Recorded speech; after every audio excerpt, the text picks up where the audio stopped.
የተወደዳችሁ ሆፕ አካዳሚ ቤተሰቦች በያላችሁበት ሰላማችሁ ይብዛልኝ። ሆፕ አካዳሚ ኦንላይን ትምህርት በመሆን ያገለግላል። ኦንላይን ትምህርትም በማስተማር ላይ እንገኛለን። የምናስተምራቸውም አማርኛ፣ እንግሊዝኛ፣ ሂሳብ እንዲሁም ሌሎችን ተዛማጅ ያላቸውን ትምህርቶች እያስተማርን እንገኛለን።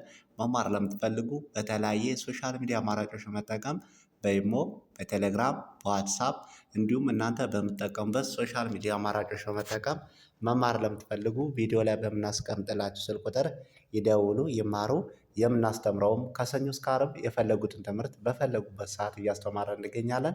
እንዲሁም በተለያየ ምክንያት ሳትማሩ ለቀራችሁ እህትና ወንድሞቼ የተወሰነ ደግሞም እየሞካከራችሁ አገጣጥማችሁ ለማንበብ እና አያይዛችሁ ለማንበብ የተቸገራችሁ በደንብ ጥርት ባለ መልኩ እያስተማረን እንገኛለን።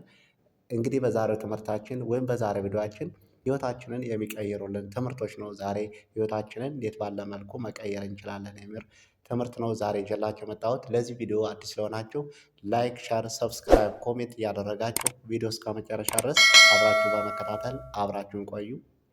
እንግዲህ ከዚህ ጋር የተለያዩ ሀሳቦች አሉ።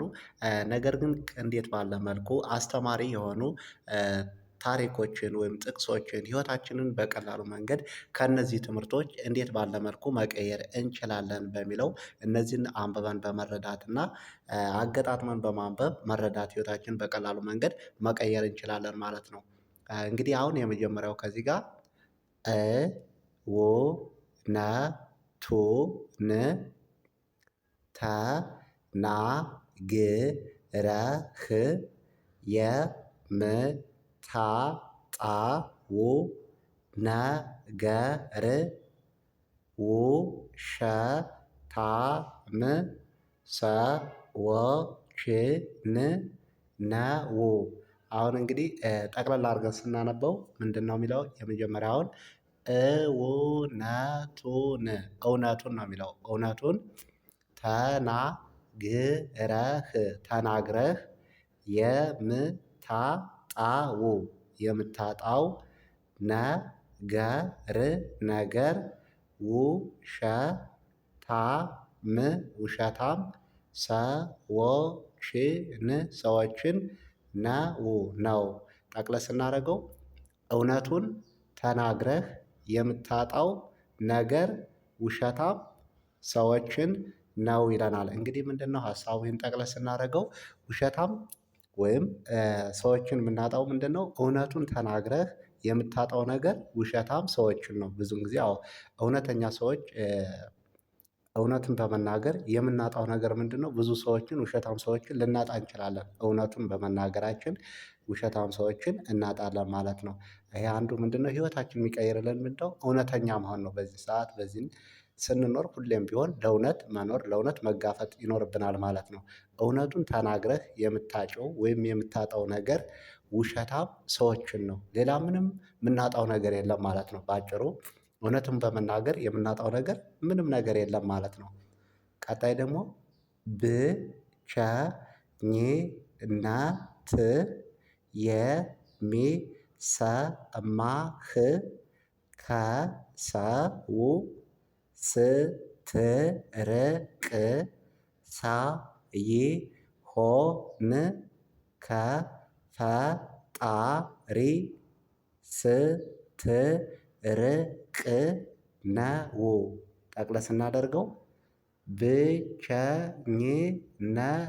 ብቸኝነት ብቸኝነት የሚሰማህ የሚሰማህ ከሰው ስትርቅ ሳይሆን ከፈጣሪ ስትርቅ ነው። ጠቅለል ስናደርገው ምንድነው? እንግዲህ ሀሳቡን ለመረዳት ብቸኝነት የሚሰማህ ወይም የሚሰማሽ ከሰው ስትርቅ ወይም ስትርቂ ሳይሆን ከፈጣሪ ስትርቅ ነው። ጠቅለል ስናደርገው ምንድነው? ብቸኝነት የሚሰማ ከሰው ስትርቅ ሳይሆን ከፈጣሪ ስትርቅ ነው ይላል። እንግዲህ አንዱ ይሄ ብዙን ጊዜ እኔ ብቸኛ ነኝ ብቸኛ የሆነ ሰው ነኝ እንላለን። ግን እኛ በህይወት ብቸኛ አይደለንም ማለት ነው። ብዙን ጊዜ ከፈጣሪያችን ስንርቅ ብቸኝነት ሊሰማን ይችላል። ግን ከፈጣሪያችን መቼም ካራቅነ እኛ ብቸኛ አንሆንም ማለት ነው። ብቸኝነት አይሰማንም ማለት ነው። ቀጣይ ደግሞ ሶስተኛው ያ ለ ጸ ሎ ት አ ት ው ጣ ያ ለ ተ ስ ፋ አ ት ኑ ር ያ ለ አ ላ ማ አ ት ጓ ዝ ጠቅለል ስናደርገው ያለ ያለ ጸሎት አትውጣ ያለ ጸሎት አትውጣ ያለ ተስፋ አትኑር ያለ አላማ አትጓዝ አትጓዝ ያለ አላማ አትጓዝ። እንግዲህ ምንድነው? ጠቅለል ስናደርገው ሀሳቡን ያለ ጸሎት አትውጣ ወይም ያለ ጸሎት አትውጪ፣ ያለ ተስፋ አትኑር፣ ያለ ተስፋ አትኑሪ፣ ያለ አላማ አትጓዝ ወይም ያለ አላማ አትጓዥ ማለት ነው። እንግዲህ በዚህ ምድር በዚህ ህይወት ስንኖር ሁሌም ቢሆን ለአላማችን ለስኬታችን ምንድነው መሆን ያለበት? ሁሌም ጸሎት ሊኖረን ይገባል፣ ተስፋ ሊኖረን ይገባል፣ አላማ ሊኖረን ይገባል ማለት ነው። ያ ማለት ያለ ጸሎት አትውጣ፣ ያለ ተስፋ አትኑር፣ ያለ አላማ አትጓዝ ማለት ነው። ቀጣይ ደግሞ ህይወትህ ትርጉም እንዲኖራት ከፈለግህ አላማ ይኑርህ። ጠቅለል ስናደርገው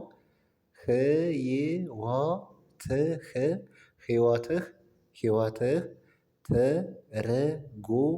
ትርጉም እንዲኖራት ከፈለግህ አላማ ይኑርህ። እንግዲህ ጠቅለል ስናደርገው ምንድነው? ህይወት ትርጉም እንዲኖራት ወይም ህይወትህ ትርጉም እንዲኖራት ከፈለግ አላማ ይኑርህ። አሁን ብዙን ጊዜ ህይወትሽ ወይም ህይወትህ ትርጉም እንዲኖራት ከፈለግ አላማ ይኑርህ ይላል። ይሄ ምንድነው? ህይወት እንዲኖረን ከፈለግን አላማ ግብ ሊኖረን ይገባል ማለት ነው። ብዙን ጊዜ ያለ አላማ የምንንቀሳቀስ ከሆነ ያለ ራዕይ የምንንቀሳቀስ ከሆነ ህይወታችን ብዙ ጊዜ ትርጉም ሊኖረው አይችልም።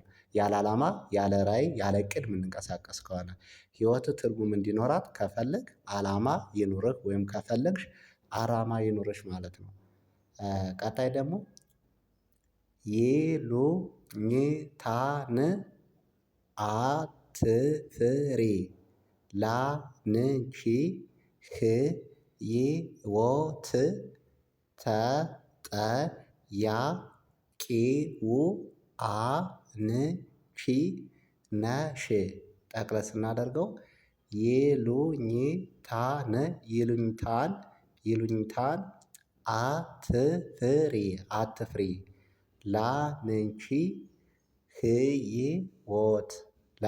ህይወት ተጠያቂው አንቺ ነሽ። ጠቅለል ስናደርገው ይሉኝታን አትፍሪ ላንቺ ህይወት ተጠያቂው አንቺ ነሽ።